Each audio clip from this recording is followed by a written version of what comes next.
It's 5:45 p.m., which means it's time for BCTV's weekly media roundup. I'm Roland Boyden. And I'm Abby Sherlock. On deck tonight, we'll get you some Harris Hill footage from last weekend, go in depth on the Vernon Town Clerk drama, get you the latest updates on the skate park, and much more. All that in just 15 minutes, so if you've got the time and the attention span, stick with us.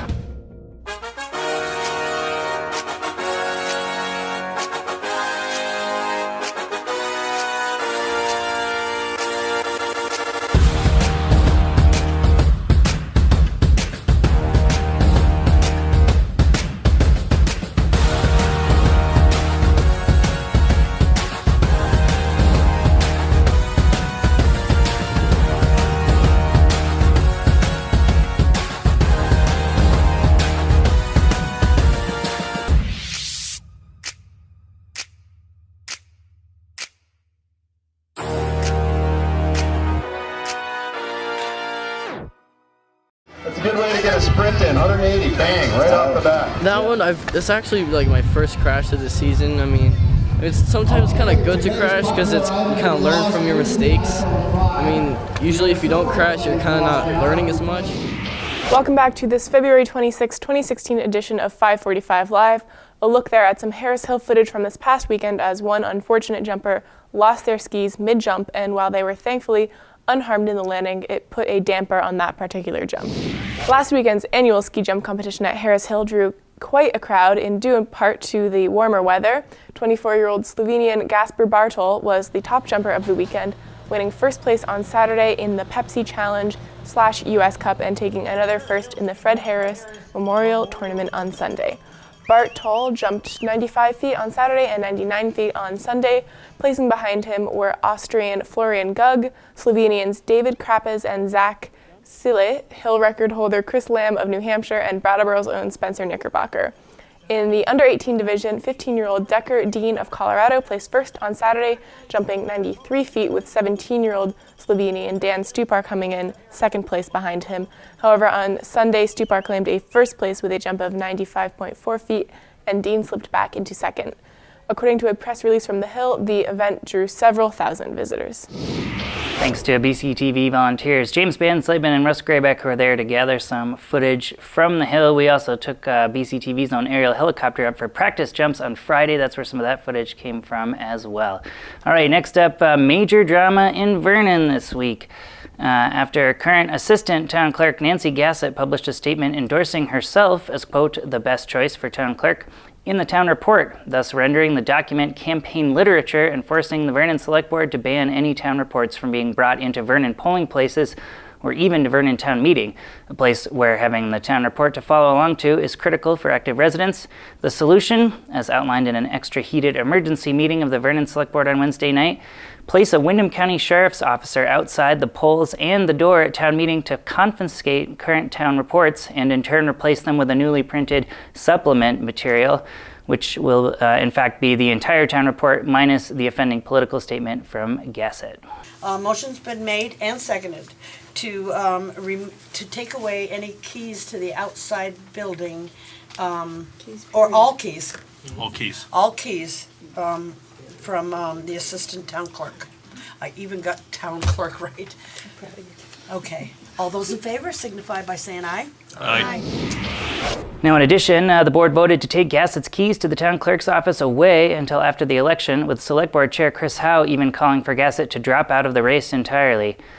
Gassett's currently opposed by Timothy Arsenal, known to many as Tim Johnson, the longtime WTSA news director, and Melissa Ferris. Now, just a few days prior to this campaign via town report inferno, the candidates squared off in a more properly sanctioned format, a public forum hosted by the Vernon Voters Alliance last week, in which the three town clerk candidates fielded questions from a lively audience, along with Cindy Turnley, who is running unopposed for town treasurer, and the most complicated set of select board candidates the town may have ever seen, with Stephen Skibnowski running unopposed for a 2-year seat on the select board, while Brana Zlakover is running for not one but 2 different open select board seats, neither of which are those is that 2-year seat Skibnowski is running for. Now that's something the town charter apparently doesn't prohibit. Now of those 2 seats vied for by Zlakaver, one is a traditional 3-year seat and the other is a 3-year seat which has only 2 years remaining on it after select board resignations this past year left a vacancy to be filled by election. Now also running for select board against Zlakaver, but not Skibnowski, if you're somehow still following along with all of this, is Josh Unruh, who was not present at the forum but had a statement read for him by current board member Emily Vergobi. I'm the president of the Vernon Recreation Department Board, a member of the Vernon Emergency Management Committee, and chair of the Vernon War Memorial Committee. I enjoy being an active member in our community and find a great deal of satisfaction in standing up for the things I believe in during town and select board meetings. I will continue to carry my devotion for our town into this position without hesitation or influence from any group. I serve on the library board, on the fiber optics subcommittee. I also represent Vernon on the Windham County Economic Development Program Council. I co-founded the website, the unofficial town website, and I co-founded the Vernon Artisans Tour. I care about this town. Vernon's going to be facing a number of challenges with the continuing decline of revenue from Vermont Yankee. And I think that I'm able to assess a lot of the possibilities for the future and hopefully provide some guidance based on the background that I have. You can attempt to make sense of some of who's running for which seat in Vernon and check out those select board candidates along with the 3 town clerk candidates by checking out that Vernon Candidates Forum, which is at BrattleBoroTV.org to stream at your leisure as we speak. And you can see that special select board meeting and all the drama that came along with it following that political publication in the town report. That special meeting is available to stream at BrattleBoroTV.org as well. All right, next up as promised, time to talk skate park once again. The Brattleboro Area Skate Park is Coming Committee, or the BASIC Committee, has applied for a $230,000 grant from the Art Place America, who previously gave $370,000 to Next Stage. The grant requires the committee to prove that the project will be beneficial, and BASIC Committee member Elizabeth McLaughlin says that the skate park is for, quote, the youth of Brattleboro. BASIC Chairman Jeff Clark has stated that the group has raised a total of $77,000 in pledges and grants and are hoping to fund a 4,200 square foot park with parking. The grant would go toward funding of the design and construction of the skate park, and the committee will be notified by the end of May. All right, moving on. This week was a massive week for Act 46 related meetings on BCTV. That says BCTV field producers recorded and edited 4 different Act 46 study meetings, as both the districts under BCTV's purview, the Windham Central and Southeast Supervisory Unions, continue to try and make headway preparing for the state's huge education governance overhaul legislation, which comes with a set of deadlines and subsequent tax penalties, which are all drawing ever closer. And with so much left to be tweaked by the legislature themselves, the WCSU's Act 46 Executive Committee has made the move to hire an Act 46 specialist, Stephen Dale, to consult. Now, he was on hand to present and answer questions at the Executive Committee's Wednesday meeting, helping to set the record straight on quite a number of issues, including the fact that no matter how much the state legislature may continue to tweak the law regarding Act 46, those impending changes aren't going away. Some people say, well, maybe the law will change and maybe the whole thing will change, in politics being what it is. But at this point in time, there's no indication that that's going to happen, and there is a law in place that says something's going to happen. That WCSU Executive Committee meeting from Tuesday is available to stream at BrattleBoroTV.org and includes a lot of setting the record straight on some of these Act 46 nuances as they brought in their consultant Stephen Dale to really set the record straight. So for anybody trying to slug through some of this Act 46 stuff, it's worth a look. And of course, the rest of those meetings we mentioned from Act 46 are available to stream as well.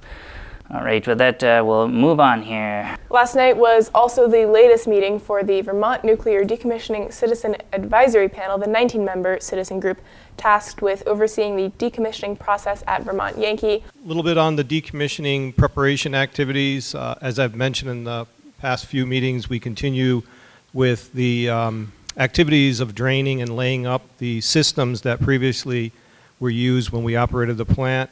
Our goal is to have all of those completed by around the June timeframe of this year, and we're on schedule to do that. You can see that full 3-hour affair from the Vermont Nuclear Decommissioning Citizen Advisory Panel, last night's meeting. It's already available to stream at BrattleBoroTV.org. And of course, it'll show this coming week on Channel 10 as well. And you can find all the back meetings, back episodes of Vermont NDCAP as well. Really catch up with what's going on with decommissioning and that panel, all at BrattleBoroTV.org. And with that, it's time to launch into our BCTV video calendar, which is all sponsored by the Brattleboro Savings and Loan, whose contribution to BCTV each year help fund our weekly look at upcoming events. And we'll start by talking about the Vermont Theater Company as they present Their Verge at Hooker Dunham at 7:30 p.m. tonight, offering viewers an exciting view into the adventures of 3 Victorian-era women explorers as they search for an unknown land. And next up on our BCTV video calendar, the Mitchell Giddings Gallery below Candle in the Night on Main Street gets set to host a free exhibit and public forum with discussion from the works of over 20 different artists. That runs tomorrow night from 5 to 7 p.m. at the Mitchell Giddings Gallery. And at 7:30 p.m. tomorrow night, the Brattleboro Museum and Art Center plays host to their first ever Creative Black Tie Gala, an all-ages event to celebrate and support our young professionals, with all of the proceeds from the event being used to expand and enrich area programs young professionals in the region. Food will be catered by The Porch 2, beverages by Hermit Thrush and Saxon's River Distillery, and music by a variety of local musicians. That all kicks off at 7:30 p.m. tomorrow night, again at the Brattleboro Museum at the bottom of Main Street.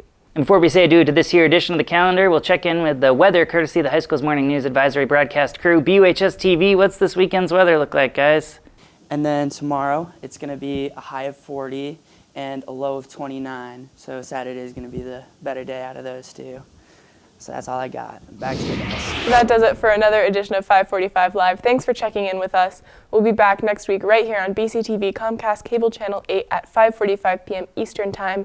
In the meantime, thanks for watching.